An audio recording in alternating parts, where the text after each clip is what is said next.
আসসালামু আলাইকুম শিক্ষার্থীরা, কেমন আছো তোমরা? তোমাদের নবম শ্রেণীর সমাপনী পরীক্ষা একেবারেই সন্নিকটে। এই মুহূর্তে তোমাদের সামনে আরও একটা গুরুত্বপূর্ণ গণিত নিয়ে হাজির হয়েছি। এটি ছিল মূলত অনুশীলনী 3.5-এর একটা অঙ্ক। তোমাদের সুবিধার্থে অঙ্কটি আগে থেকেই করে রেখেছি, যাতে তোমাদের সময় কম লাগে। আমি শুধু অঙ্কগুলো স্টেপ বাই স্টেপ বুঝিয়ে দিচ্ছি। আমাদের অঙ্কটি ছিল একটি খাতা 36 টাকায় বিক্রি করলে যত ক্ষতি হয় 72 টাকায় বিক্রি করলে তার দ্বিগুণ লাভ হতো। খাতাটির ক্রয় মূল্য কত? আমরা ধরে নিলাম যে কাঙ্ক্ষিত যে খাতাটি, সেই খাতাটির ক্রয় মূল্য x টাকা। তাহলে খাতাটির ক্রয় মূল্য যেহেতু x টাকা, সুতরাং 36 টাকায় যদি বিক্রি করি তাহলে ক্ষতি হবে কত? x minus 36। আর যদি 72 টাকায় বিক্রি করি তাহলে লাভ হতো। যেহেতু আমাদের প্রশ্ন করা হয়েছে, যে প্রশ্নে বলা আছে 72 টাকায় বিক্রি করলে দ্বিগুণ লাভ হতো, তাহলে লাভ হতো কত? 72 মাইনাস এক্স। শর্ত মতে আমাদের বলা আছে যে 36 মাইনাস এক্স, যেহেতু দ্বিগুণ বলা ছিল এর জন্য গুণ 2 ইকুয়াল টু 72 মাইনাস এক্স। আমরা 2 থেকে এটাকে গুণ করছি, 2x minus 72 equal to 72 minus x. দেখো আমাদের এই যে মাইনাস এক্সটা যখন এই পাশে চলে আসবে তখন প্লাস এক্স হয়ে যাবে।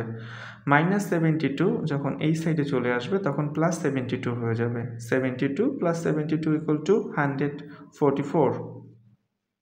2x প্লাস এক্স করলে আমাদের এখানে থাকলো একটা 3x। সো আমাদের আমাদের ইকুয়েশনটা দাঁড়ালো যে 3x সমান 144। এখন যদি আমরা এখান থেকে দেখো 3-র সাথে x আছে কি আকারে? গুণ আকারে। যদি আমরা শুধু একটা x এর মান নির্ণয় করতে চাই, গুণ থাকলে এ পাশে আসলে ভাগ হয়ে যাবে। সুতরাং আমরা বলতে পারি সেটা 144/3। এখন যদি আমরা 144 বা 144-কে 3 দ্বারা ভাগ করি তখন সেক্ষেত্রে আসবে 48। সো আমরা প্রথমেই ধরে নিয়েছিলাম যে খাতাটির ক্রয় মূল্য x টাকা, আর এখানে এসে আমরা সেই x এর মান পেয়েছি 48। সো এটাই ছিল নির্ণেয় ক্রয় মূল্য। সুতরাং ক্রয় মূল্য 48, এটাই আমাদের উত্তর। ধন্যবাদ সবাইকে। আসসালামু আলাইকুম ওয়া রাহমাতুল্লাহি ওয়া বারাকাতুহু। শিক্ষার্থীরা, এসএসসি ভোকেশনাল নবম শ্রেণীর বোর্ড সমাপনী পরীক্ষার একটি গুরুত্বপূর্ণ অঙ্ক নিয়ে তোমাদের সামনে হাজির হয়েছি। এটি মূলত অনুশীলনী 3.2-এর 10 নম্বর অঙ্ক। তোমাদের সুবিধার্থে অঙ্কটি তুলে রাখা হয়েছে। অঙ্কটি হচ্ছে a plus b plus c equal to 0 হলে দেখাও যে a cube plus b cube plus c cube equal to abc। আমরা প্রথমেই লিখব যেমন দেওয়া আছে। কি দেওয়া আছে? a প্লাস বি সমান সমান 0। এখন আমরা যদি a প্লাস বি লিখি, প্লাস সিটা যদি আমাদের এই পাশে চলে যায় তখন ডান পাশ থেকে বাম পাশে আসলে আমরা জানি সাইন পরিবর্তন হয়ে যায়। প্লাসটা ছিল মাইনাস হয়ে গেছে। এখন দেখো আমাদের প্রদত্ত রাশিমালা ছিল কি? a cube plus b cube plus c cube. সুতরাং আমরা যদি এটাকে বামপক্ষ হিসেবে ধরি যে a cube plus b cube plus c cube.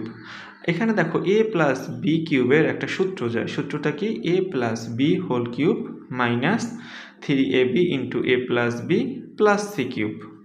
এখন আসো a প্লাস বি এর মান হচ্ছে গিয়ে মাইনাস সি। তাহলে আমরা a প্লাস বি এর পরিবর্তে মাইনাস সি এর কিউব লিখছি।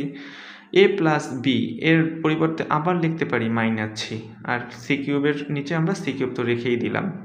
তাহলে দেখো মাইনাস সি কিউব, যখন আমরা সি এর হোল কিউব করলাম তখন আমরা লিখতে পারি মাইনাস সি কিউব প্লাস এই যে মাইনাস আর মাইনাস গুণ করে লিখতে পারি আমরা প্লাস 3abc, আর এই সি কিউবটা সরাসরি নিচে রয়েই গেল।